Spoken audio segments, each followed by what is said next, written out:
and welcome back to my YouTube channel. And for today's video, meron na naman ako i-share sa inyo na product. Pero itong product na to is hindi na siya bago sa market, kundi matagal na siya sa market at namamayagpag ito sa market. At ang bago lang dito ay yung kanilang packaging at yung improved formula ng kanilang product. So ito siya, itong Brilliant Skin Essential Rejuvenating Set. So ito yung itatry natin at tingnan nyo naman, di ba improving na yung kanilang packaging.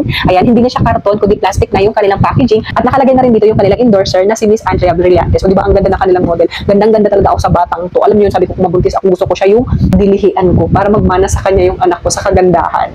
At yun, ang dami ko ng chika, i-open natin to para ma-share ko rin sa inyo ang bagong packaging ng kanilang rejuvenating set. Improving na talaga sila mga ging at ang social na. Kasi tingnan nyo naman, yung kanilang cream is meron na yung pa-box. Dati di ba wala, makikita mo na kaagad yung tab na lalagyan ng cream. Then yung kanilang sunscreen, ayan, napaka-cute. Perfect siya kung magta-travel kayo, ilalagay mo siya sa bag mo. Hindi siya magli-leak at travel friendly lang din siya kasi napaka-handy lang yung dalhin. Kahit maliit yung bag mo, carry, kahit ibulsa mo siya, carry din dalhin yung kanilang sunscreen. At yung toner nila, tingnan nyo naman, meron na rin siyang pa-box, di ba? Dati naman is nakikita mo na kaagad yung bottle, ito, naka-box na rin yan siya. Yayamanin na talaga yung kanilang mga packaging. Siyempre, hindi mawawala yung kanilang sabon. At ito naman yung packaging ng kanilang Kojic soap. O di ba ang laki ng kanilang sabon. At improve na rin yung formula nitong kanilang rejuvenating set. Kaya syempre, hindi po pwede na hindi natin i-try. Kaya rin ako nag-video para din makita ninyo yung condition ng face ko bago natin i-try itong kanilang rejuvenating set. So meron tayong pimples dito na malaki, na active ba yan siya, hindi pa siya pumuputok. Then meron ako dito mga pimple marks, pero medyo lighten na siya. Pati dito naman sa ating baba, medyo lighten na pero hindi pa siya super, ano talaga, alam yung pantay yung kulay, hindi pa. Gusto ko talaga maging pantay yung kulay ng balat ko para hindi siya pangit tingnan, hindi ako merong polka dots. Dito naman sobrang dami. Ayan, ito talaga yung pinaka-ayoko kasi ang dami niya, tingnan nyo ang pangit tingnan. Dito naman sa noo ko is lighten na rin yung ating mga pimple marks. Kaya dito lang talaga yung pinaka-severe na pimple marks. Pero hindi naman siya super severe, pero para sa akin ang dami na niya. Kaya gusto ko talaga pantay yung kulay ng mukha ko, di bali na hindi tayo kaputian, at least pantay yung kulay ng ating mukha. At ito, gagamitin natin itong Brilliant Skin Essentials na rejuvenating set. At syempre, i-update ko rin kayo sa paggamit ko nito, kung maganda ba siya. Ano ko dito kasi na-improve na yung formula nito. Hindi na siya kagaya nung una nating nagamit na rejuvenating set nila. Disclaimer, hindi po ako expert. Ang i-share ko lang po sa inyo ay based on my own experience. At kung naghiyang man sa akin ang isang produkto or hindi siya naghiyang sa akin, hindi ibig sabihin is ganoon na rin po yung mangyayari sa inyo kasi iba-iba po tayo ng skin type. Bago tayo mag-try ng mga bagong product, ugaliin po natin ang mag-patch test. Maglagay po kayo dito o di kaya dito sa likod ng inyong tenga. Titingnan niyo po siya ng overnight. Kung wala naman siyang reaction, edi pwede niyo po siyang gamitin. At wag na wag talaga natin kalimutan ang mag-patch test para sure tayo na walang allergic reaction ang mangyari sa ating balat. At dahil gabi na mga game, mag-half-bath muna ako at ang gagamitin natin na sabon ay itong sa Brilliant Skin Essentials. Pag Kojic soap pala yung ginagamit ko, 2 minutes ko lang siya binababad sa mukha ko, then banlaw na kaagad. At dahil tapos na ako maghilamos, magtutoner naman tayo ngayon para ma-cleanse pa talaga lalo yung ating face. At dahil patulog na ako, night cream pala yung ilalagay natin. Hindi ako marami maglagay ng night cream at ang nilalagyan ko lang talaga yung portion na gusto kong matanggalan ng mga itim-itim. Dahil okay naman ako sa kulay ng balat ko, yung mga dark spot lang talaga yung ayoko. Ang dumi kasi tingnan kung hindi pantay yung balat natin. At ito na yung update sa ating face, wala pa naman akong nakikitang pamamalat pero parang binabanat yung mukha ko.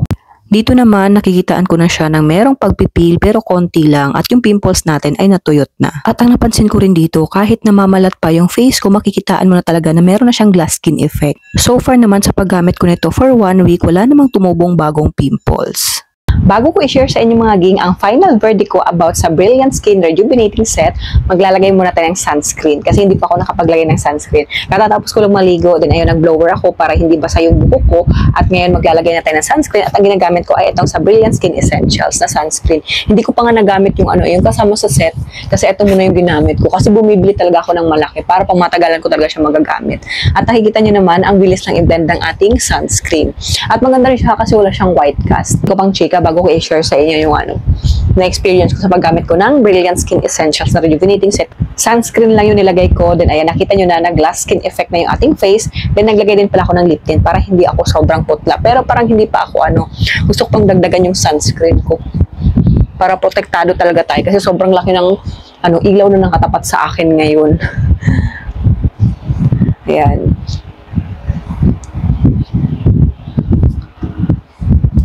Diba, ang dali lang i-blend ng kanilang sunscreen. Itong sunscreen pala ng Brilliant Skin Essentials, meron na siyang SPF 30 PA+++. Kaya protektado na talaga yung balat natin sa sikat ng araw. Ngayon mga ging, i-share ko na sa inyo kung ano yung na-experience ko sa paggamit ko nitong Brilliant Skin Essentials Rejuvenating Set na improve na yung formula. At meron na pala itong hydroquinone at tretinoin. At ang benefits pala ng hydroquinone at tretinoin sa ating balat is tumutulong siya para ma-prevent na magkaroon tayo ng pimples or di kaya acne. Yung unang labas talaga na rejuvenating set ng Brilliant Brilliant Skin Essentials. Nagawan ko na rin yun ng review sa isa kong YT. At ngayon, syempre, hindi po pwede na hindi natin gawan ng review yung kanilang improved formula ng rejuvenating set. At ayun na nga, i-share ko na sa inyo. Ginamit ko ito at hanggang ngayon ginagamit ko pa rin siya. Hindi pa ako natatapos kasi nga ini-stop ko siya. Lalong-lalo kung namamalat na yung mukha ko. Kasi pag namamalat kasi yung mukha ko, mahapdi na siya. Kaya ini-stop ko muna. Pag nagbabalat na siya, nakikitaan ko na ng pipil. Ayan, ini-stop ko na yung paggamit nito. Then, pinapahinga ko muna yung mukha ko ng 3 days. Then, pag okay na, saka ulit ako maglalagay. Pag tapos na yung pagpipil ng mukha ko. Napansin ko din dito sa kanilang improved formula is kahit palagi akong puyat, wala na ang pimples na tumutubo. Kasi meron nga itong hydroquinone at tretinoin na ingredients na nakakatulong para naman ma-prevent yung pagtubo ng pimples at acne sa ating mukha. At ipapakita ko rin sa inyo ng malapitan yung face ko kasi nung una kong ginamit ito, meron akong pimples dito na active pero ngayon, ayan, pimple marks na siya at lighten na rin yung ating ibang pimple marks. Pero ayan, may konti pa siya. Pero hindi na ganun kahalata. Then dito naman na side, ayan, konti na lang din. Hindi na siya super dark talaga kagaya nung unang-una ko paggamit. Ayan, lighten na talaga yung ating mga pimple marks. Ang pinaka nagustuhan ko dito sa improved formula ng Brilliant Skin Essentials na rejuvenating set ay kahit palagi akong puyat, hindi na ako tinutubuan ng pimples. Ito na yung last na pimples na tumubo sa akin, then the rest wala nang tumubo na pimples. At nagustuhan ko rin mga ging itong Brilliant Skin Essentials rejuvenating set kasi nga kahit sunscreen lang yung ilagay ko sa mukha ko is napaka-glowing na niya. At alam niyo yun, hindi na dry yung mukha ko simula ginamitan ko siya nitong Brilliant Skin Essentials pero hindi naman to pang maintenance. Ang rejuvenating set ay pwede lang siya 1 month. Ang pinakamataas na natin na gamitan is 2 months. Lalong-lalo kung severe talaga yung problema mo sa mukha mo, lalong-lalo kung marami kang acne, marami kang pimples, ayan, 2 months na yung pinakamataas. Hindi mo siya gagawing maintenance. Meron silang pang maintenance, ibang product naman yon. At maganda rin to ha, kasi kung marami kang pimples, marami kang acne or dark spot, babakbakin talaga niya yung mukha mo. Pero, bago ka maggamit ng mga product, ugaliin mo talaga ang mag-patch test para ma-sure mo talaga na walang allergic reaction ang mangyayari sa balat mo kasi nga, iba-iba tayo ng skin type. At sa mga nagbabalak gumamit itong Brilliant Skin Essentials Rejuvenating Set, ugaliin nyo talaga ang mag-patch test ha, para sure kayo na walang allergic reaction ang mangyayari sa inyong balat. Then, huwag kayong matakot kasi okay naman siyang gamitin, maganda siyang gamitin, pero nasa sa inyo din kasi yan. Dapat ang paggamit lang natin ito is ano lang siya, hindi siya pang maramihan. Example, maglagay ka lang ng 3 patak na toner sa cotton mo, yun lang yung ilalagay mo, hindi sobrang dami. Hindi yung sobrang basang-basa talaga yung yung cotton mo kasi mahapdi talaga siya sa mukha. Tapos pag cream naman konti lang. Ako kasi ang ginagawa ko dahil ang problema ko talaga sa mukha ko is yung mga pimple marks ko lang. Ang nilalagyan ko lang na parte is yung merong pimple marks, yung may mga sumpa. Pero the rest na wala naman akong problema, hindi ko na siya nilalagyan. Ganon din sa toner. Pag nag-apply ko ng toner, dito lang banda, yung merong mga sumpa, yan, dito na side. Pero yung mga walang sumpa, hindi ko na siya nilalagyan ng toner.